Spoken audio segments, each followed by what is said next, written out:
Jacko and his wife and his son was with me in Uganda, and so tonight Jacko can be sharing his testimony, so it's all yours. Thank you, John. Thank you guys for the opportunity and to invite me. I really appreciate it. So like you guys know, my name is Jaco. Surname is in Afrikaans is Meiburg. Afrikaans is Meiburg. But Meiburg, yeah, I'm original from South Africa. Here in Rotorua almost 4 years now. Coming October it's 4 years. So just to give you guys a little background how we end up with John and to Uganda. So we're part of Living Well, and last year winter Pastor Haggai from Uganda visited us in church, and we start to chat a little bit with him, and then he realized we from South Africa, and he come and talked to us and said, "Hi, you guys actually should." And then he asked us for how long we've been here. I said, "No, that's for 3 years. That was not last year." And he said, "No, why you guys pick New Zealand? Why not Uganda?" That's where we started to talk about it. And we said, "No, give him our reasons." But just to give you guys, I've got a daughter as well. She's living in Invercargill. She's becoming 21 soon. And our son, what John talking about, his final year at school, he's 17 years old. He's still with us in home. So come back to Pastor Haggai, and then he said, "No, you guys should come with John and visit us, or come next year." And I said, "Well, when next year?" He said, "We don't have a date yet, but yeah." And I said to my wife Diana, "Listen, we plan to go back to South Africa to visit family, and that's part of Africa, so we can make it in one trip." Yeah. And then that was in last year. We was not sure when. And we struggled also with our residence, and I said, "First, let's sort our residence out." And we start to talk to John, and also he put us on a group with Haggai, and then end of the day he said April. I said, "Yes, you know what? My son is at school, it's April, school holidays, only 2 weeks, so let's take him out of school a week before and a week after school. And then he's just 2 weeks out of school and 2 weeks part of the holiday." And lucky that fit us, and then we sit and said, "Okay, while we're going to Uganda, we want 2 weeks to visit South Africa, our family, and 2 weeks in Uganda to spend time with John." And we have come to agreement, so all good. And yeah, and we fly together from here to South Africa, and John split, and he went to Uganda, and we stayed for 2 weeks, and we visit family. And I spent some quality time with my dad, because he was at that stage not well. And later on we joined John in Uganda, and that was an amazing time. It was about almost 2 weeks for me, my wife, and my son. So to start with my son, he was most popular guy under the school children. He was really, when we come in the mornings with that small buses, about a 12-seater. We stopped there. They was running, and they was looking for Dianco. His name is Dianco. And they just hang on him, and sometimes he could not walk and sit. All the kids was around him, talk to him, and they take his phone number. And he was actually really good with the kids, and I realized he can work with kids.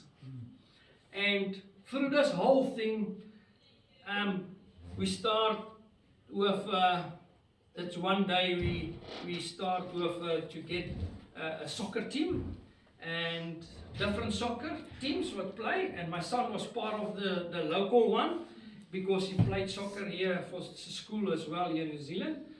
And that was actually good. And I start to realize with this, there are a lot of people in Uganda what come up out of the way how they grow up living. It's like rural areas. I tell you guys, when you walk around there and you start to realize where people living, they're sleeping, that's their homes. you will stand and think twice to appreciate what we sit with. So we start to deal with this, and the kids as well. And that was not actually the best. Later on, after this whole soccer, we got like, my wife was also preaching that one day, and she asked also, the soccer guys was also sitting there, and she asked, she gave actually the opportunity to people to come forward to give their lives, but it's not Christians. And I think it was seven soccer players stand up, walk, and she started to pray for them. So then we also start to realize there are some need for people over there as well, who knows God, but I cannot say they're non-believers, but they just need that step to go forward. So, but Uganda itself, the country, there are a lot of Christians. While we're driving in the streets, sometimes I realize there's some signboards about God is good, and in some of the buses in the back window is also something about God or Jesus. In the city Kampala. Kampala is the main city, and it's a huge city, and this city it's quite busy. I'm talking about traffic-wise. That's also one of the things. When we're driving, some days I was just sitting and pray because I see how we can be involved in an accident now, because it's driving like this. And the guys with the motorbikes, there are not hundreds, I think millions of them driving. They rule the traffic totally. And these guys are driving up and down, some of them the wrong directions. So when we're driving, I was sometimes just sitting and tell myself, sure, there's a car coming a wrong way. And then I think to myself, yeah, we can be involved in an accident. And then one day, while Pastor Haggai was driving, there was one young lady, I think she was about 18 years old, maybe 17 years old. She ran over the street between this traffic, and Pastor Haggai bumped her with the minibus. She fall, she stand up, but the whole traffic was stopped at that stage. Stop. When she stand up, you can see she was hurt. She stand up, but when she walk out, the traffic was just going on. No one climb out or go to her, and they just wait for her to move out of the way. And then the traffic was going like, I was sitting there and I said, wow, I cannot believe it. What happened just now? And that was also one of the things I sit and I think back, it looks like sometimes they don't care about people. They bump, they want to go on. Life is life, business wants to run. And really, so the one guy, he asked me, I need to drive. Can I drive them around here? I said, no. And this heavy traffic, no. And he started to laugh. I said, no, I would rather wait. I should first get used to it, because this traffic is too heavy for me. Because sometimes they're not waiting for you. If you're waiting, they just jump in front of you. That's what happened in Uganda. So, especially with the guys with the bikes. And to tell you guys also about how these guys worship, especially the kids. That was one of the amazing things for me. They worship, like some of the songs what they come up with was like in their home language. I couldn't understand it, but still, the music was so loud. And when you're sitting, there was one stage we sit close to the speakers, and one side, my ear was, it was like for me, I was gone, because I couldn't hear for maybe a day on the one side, but there was some English songs, what they worship, and what was for me so amazing, the kids, when they're standing, they're dancing, they take the plastic chairs on top of the heads, and they're running around like this and that, and it was a big tent. Running like that, and I was standing there and I said, wow, these guys can really do it. They know how to worship. So yeah, in our churches sometimes, yeah, people are standing and do it, but really, those children, they know how to worship.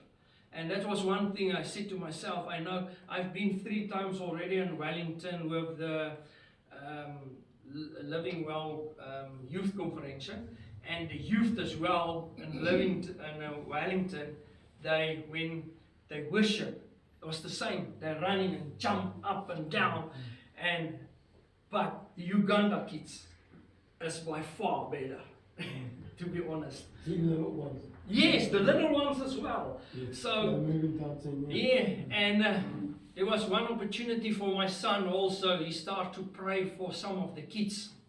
I know afterwards, I think it's our guy come to him and said there was a Muslim lady. I cannot remember Was that because the of age. evening of the Sunday? Yes. Yeah. So she come to my son, and my son prayed for her without he was aware she's from Muslim family, what she growing up. And that was also amazing. And she come forward and she said, please, I want to be a child of God. And that was amazing. So yeah, there are some needs in Uganda. And also like in Uganda South, what for me was, there was one day we split up in 2 groups. John and my son was in one group, and me and my wife was in the other group. So we hand out some mosquito nets. So I think it was around 20 of them. Yeah, 10 per group, yeah. 10 per group was it. So that was for me. There are some houses most of these houses in the rural area is like buildings what you can see it can collapse at any time. It's so unsafe. So people is living there because they don't have a choice. They don't have better homes or better places to live. And the sewage is sitting like on the doorstep, like so far. Then it start to run inside the houses. So there was 2 houses. We walked through the sewage to enter the doorsteps. And so then they explained also to us when it's raining, and we saw it twice. When it's raining a lot, the water is like mixed with the sewage, and then it floods through these guys' houses. So there's no other way because the sewage is running in these rural areas, and the government is doing nothing about it because they don't have money really to fix it. And so when we start with this mosquito nets, we found also one house where a kid, I think she was around 12 years old, she was very ill. So we prayed for her, and so our guy was in our group. He also explained to us this young lady was in the hospitals, the government hospitals, and unfortunately they can do nothing for her. They just sent her home because they don't have money to put her in private hospitals. So we just pray for her. But there's so many need of the people in Uganda need a lot of hope. What I mean in terms of not only money, the way how they live. So the other house also where we end up is it's like a shack. If you're standing inside a house and you look through, you can see gaps like this through outside. It just put some bags, try to seal it. And remember, there's no winter in Uganda. That's always hot. And I asked them, how many people sleep in this? To be honest with you guys, it's a room about, I think, 2 by 3 meters. That's the house where I live in. 8 people sleeping there. And they put 3 beds like this, bankers on top of each other, 3 of them, and some of them on the ground. And there's no power. They don't have power to run a fan while it's hot in the summers. Because I know some of the day temperatures and night temperatures running to 50-something degrees, especially when it's hot. So the mosquito nets, we help them for the mosquitoes because of malaria. It's quite high in Uganda, mid of Africa. So to come back to my story about some of the houses where people is living in, they don't have a choice. They like this one particular house what I'm talking about was 8 people. And we start to pray also for them. it's like maybe one of them got a job in the house. Some of them, none of them got a job. So they really struggle. There's no really food or an income to survive proper. And this one lady also explained to her, her job was, she was sitting next to the road, every day sell some fruit. Bananas, apples and grapefruit. So then she said she cannot work anymore. I said, why? She explained to us, the government come up with a new plan to make money out of the people. So if you're sitting next to the road, on your box or what you're sitting, that piece what you use next to the road, you have to pay rent to the government. So they cannot afford it anymore, because none of them can sell bananas and pay per day. Remember, the government does not issue them with a desk and chairs where you can, nothing at all. If you're sitting next to the road, you have to pay the government, because it's the government's land.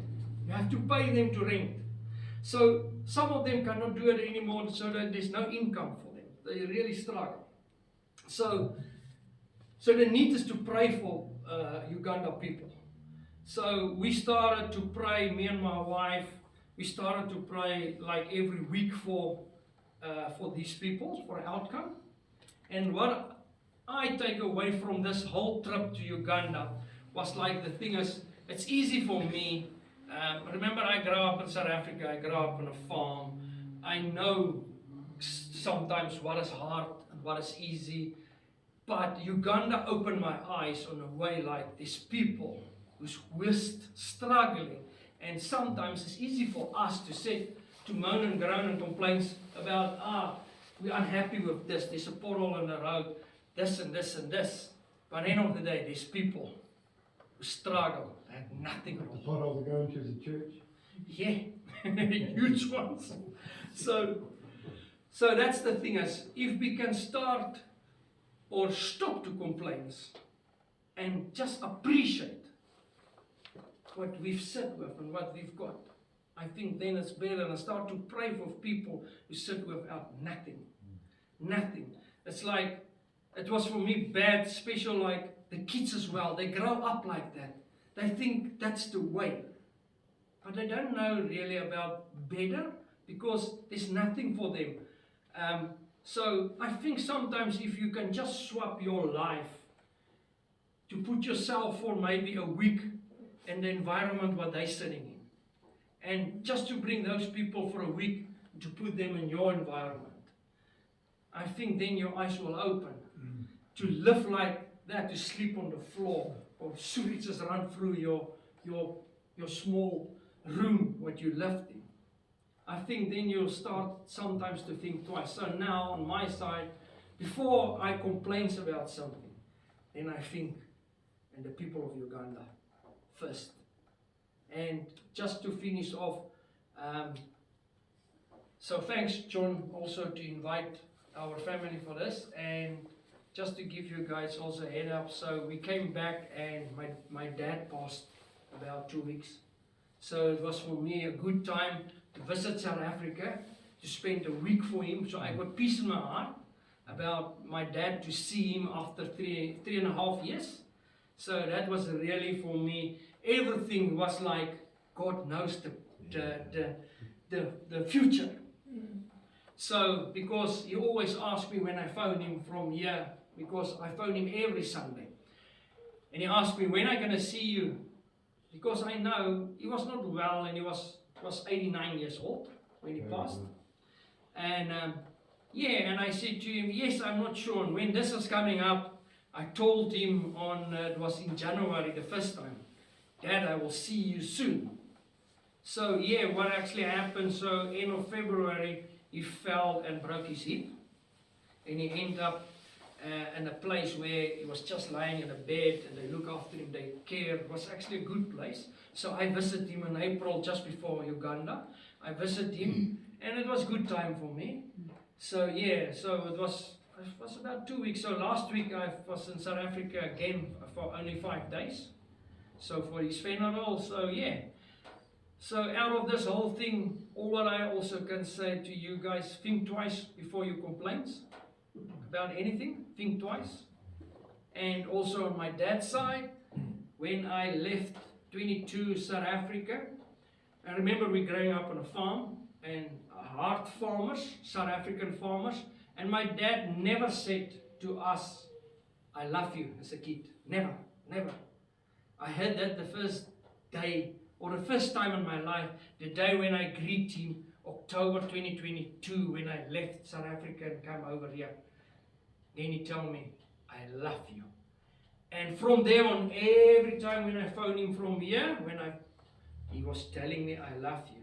So what I also learned out of that, please, if you have the opportunity, tell your kids you love them. Because the time is running out. And mine was almost, with my dad, almost out. And I left South Africa, and then he told me the first time he loved me. So it was always my mom, but remember when sometimes you tell me I was a farmer as well. So farmers sometimes is hard people. They don't tell to other people easy. You get some farmers what's like they can tell people or your own kids they love you. So but yeah. So our relationship also the last few years was good. So I appreciate that. So yeah, it was for me still painful when I heard he's gone. So but yeah, thanks you guys. Thanks a lot. Excellent. One thing I noticed, and even in the slums,